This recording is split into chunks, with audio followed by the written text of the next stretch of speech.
Welcome back to our channel mga kamaster, and for today's video ay magko-color reband and Brazilian Botox tayo. Bali, ang main goal dito ni Ma'am Angie is yung mag-volumize lang yung kanyang hair.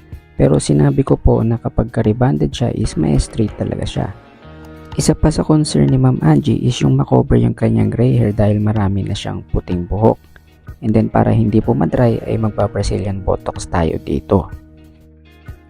Dahil 1 inch pa lang yung regrowth ni Madam ay inuna na namin dito yung reband niya. At kung mapapansin nyo dito mga kamaster is binabasa natin yung part na may hair color para mag-moisture at hindi siya matuyot kapag nilagyan natin ng rebanding cream or yung straightening cream. Application technique natin dito is 1/2 inch away from the scalp hanggang sa dulo ng kanyang buhok.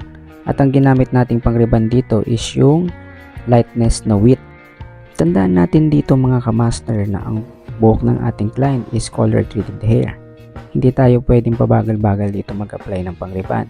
And let's be aware na pagkatapos nating applyan ng pang-reband ay magre-react agad yung gamot.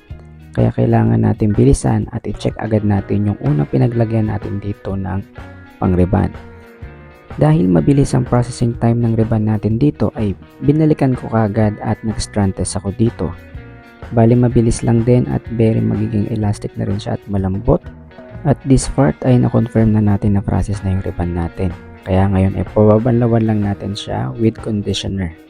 Bago natin dito patuyuin ng 100% ay inuugali ko palagi master na mag-apply ng hair protector. Para po yan sa pagplansya natin at nagkakaroon siya ng karagdagang kintab at lambot doon sa buhok. Sa nakikita nyo mga kamaster dito habang tinutuyo na natin is straight na siya. What more pa kaya pag in-iron natin to, diba? So i-separate muna natin dito in 3 quadrant para mas maayos yung trabaho natin habang pinaplansya natin.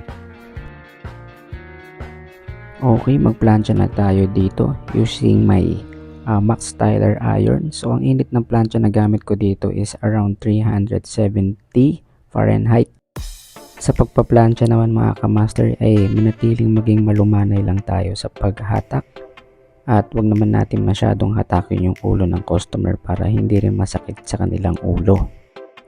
Kung mapapansin nyo dito mga kamaster ay nag-start tayo sa may sides.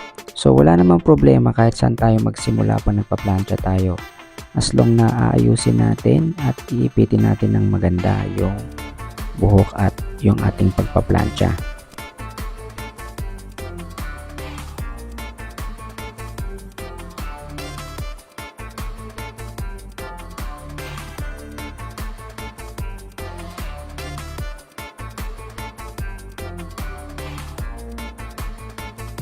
So ito na yung after ng ating plancha at kita naman natin dito at makintab na siya.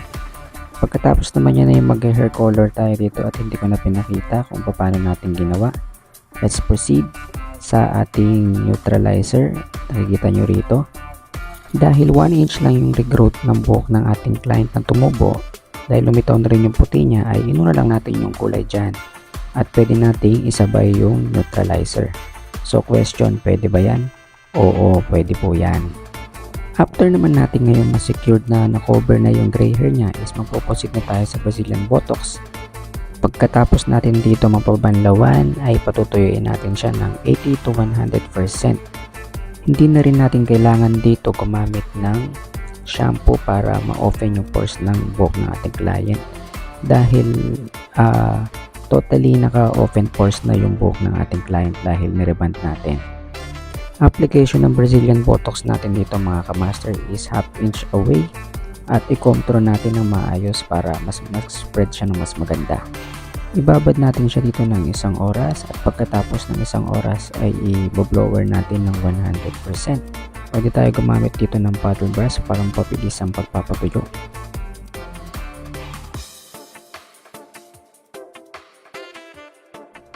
So ang init ng plancha na gamit natin dito is around 340 to 350.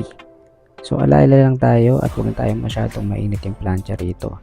At hindi natin kailangan ng masyadong manipis yung sectioning pag nagpa-plancha tayo. Ang mahalaga lang dito is malapatan siya ng magandang init at makita natin makintab siya, ay okay na yun. Okay, ito na yung ating final result. At shoutout nga pala kay Ma'am Angie Amorante. Maraming salamat sa pagtitiwala ma'am at pagbubutihin pa natin yan at para maalagaan natin yung hair nyo ng maayos. Maraming salamat!